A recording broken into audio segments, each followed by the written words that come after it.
বিসমিল্লাহ, আলহামদুলিল্লাহ, ওয়াসসালাতু ওয়াসসালামু আলা রাসূলিল্লাহ। সম্মানিত শ্রোতা দর্শক মণ্ডলী, আসসালামু আলাইকুম ওয়া রাহমাতুল্লাহি ওয়া বারাকাতুহু। আমি শিরকের ভয়াবহ পরিণাম নিয়ে আলোচনা করব।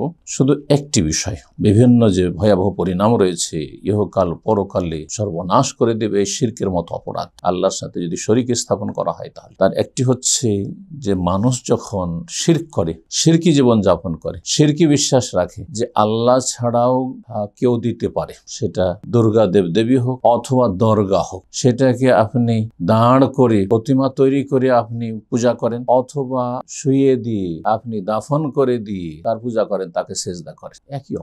একই অপরাধ এবং শেষ পরিণাম পার্থিব জগতে যে ক্ষতি এবং ভয়াবহ পরিণাম। কখনো সুখ শান্তি পাবেন না। যে মানুষের জীবনে, যেই পরিবারে, যেই সমাজে এবং যেই দেশে, যেই আল্লাহর জমিনে শিরক সংগঠিত হচ্ছে, আল্লাহ রাব্বুল আলামিনের সমস্ত কিছু আল্লাহর জমিনে, আল্লাহর খেয়ে, আল্লাহর নিয়ামত ভোগ করে অন্যের ইবাদত করা হচ্ছে, আল্লাহর হক অন্যকে দিয়ে দেওয়া হচ্ছে। এর চাইতে বড় অপরাধ কিছু হইতে পারে না। যদি এটা কেউ করে, তাহলে সেখানে কোনো নিরাপত্তা নেই। না পার্থিব নিরাপত্তা রয়েছে, যেটি সবার কাছে গুরুত্বপূর্ণ, মুসলিম হোক আর অমুসলিম হোক, সৎ মানুষ হোক আর অসৎ মানুষ হোক। এটি অত্যন্ত গুরুত্বপূর্ণ বিষয় মানব জীবনে, অত্যন্ত গুরুত্বপূর্ণ বিষয় মানব জীবনে। সবাই নিরাপদ থাকতে চায়, সে নিরাপদ থাক, নিজের পরিবার, নিজের ধন সম্পদ, সমস্ত কিছু যেন নিরাপদ থাকে, এটা সবার মনের কামনা বাসনা। এবং মানুষ নিরাপত্তার মুখাপেক্ষী পানাহারের চাইতে বেশি। পানাহার সামনে প্রস্তুত রয়েছে, নিরাপত্তা নেই, কোন জীবনে শান্তি নেই, সুখ নেই। এই নিরাপত্তা শেষ হয়ে যাবে ইহকালে এবং পরকালে, আখিরাতে কোনো নিরাপত্তা নেই। রব্বুল আলামিন সূরা আনআমের 82 ইরশাদ করেছেন, আল্লাযীনা আমানু ওয়া লাম ইয়ালবিসু ঈমানাহুম বিযুলমিন উলাইকা লাহুমুল আমনু ওয়া হুম মুহতাদুন। যারা ঈমান নিয়ে আসলো, ঈমান হচ্ছে বিশ্বাসের সাথে মেনে নেওয়ার নাম, স্বীকৃতির নাম। বিশ্বাস করার পরে সেটাকে সিরনত করে মেনে নিলেন। আপনি কি মেনে নিতে হবে? ওহির বিধান মেনে নিতে হবে। আল্লাহ রাব্বুল আলামিনের অস্তিত্ব মেনে নিতে হবে। আল্লাহ রাব্বুল আলামিনের রুবুবিয়ত, তার কাজে তিনি একক মেনে নিতে হবে। আল্লাহ রাব্বুল আলামিনের উবুদিয়ত, উলুহিয়ত, যে সমস্ত ইবাদত বন্দেগী মানুষের একমাত্র আল্লাহর জন্য, এই জন্য আল্লাহ সৃষ্টি করেছে, মেনে নিতে। আল্লাহ রাব্বুল সুন্দর সুন্দর নাম এবং গুণাবলী রয়েছে, যেইভাবে ওহির বিধান এসেছে, কোরআন সুন্নাহ এসেছে, সেইভাবে আমরা মেনে নেব। তাতে কোনো রকম বিকৃতি ঘটাবো না আর অস্বীকৃতি পোষণ করবো না। এই তৌহিদ থাকবে আর তার পরিপন্থী শিরক মুক্ত যদি থাকে মানুষ। ওয়ালাম ইয়ালবিসু ঈমানাহুম বিযুলমিন। ঈমান হচ্ছে তৌহিদের নাম, ঈমান হচ্ছে বিশুদ্ধ আকীদার নাম,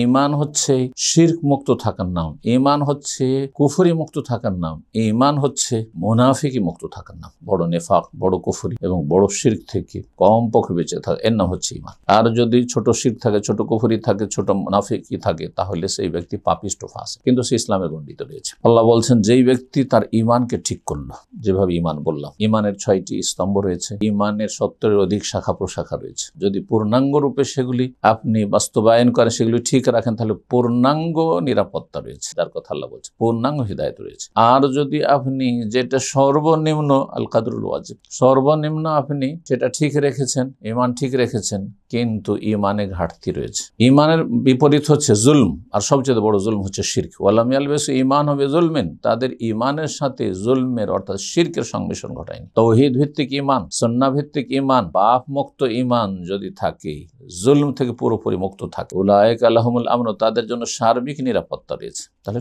সব ক্ষেত্রে নিরাপত্তা, দুনিয়া আখিরাতে সার্বিক নিরাপত্তা রয়েছে। পূর্ণ যদি তৌহিদ প্রতিষ্ঠা হয়, তাহলে পূর্ণ নিরাপত্তা রয়েছে। ওহুম মুহতাদুন, এবং তারাই হেদায়েত প্রাপ্ত, পূর্ণ হেদায়েত প্রাপ্ত।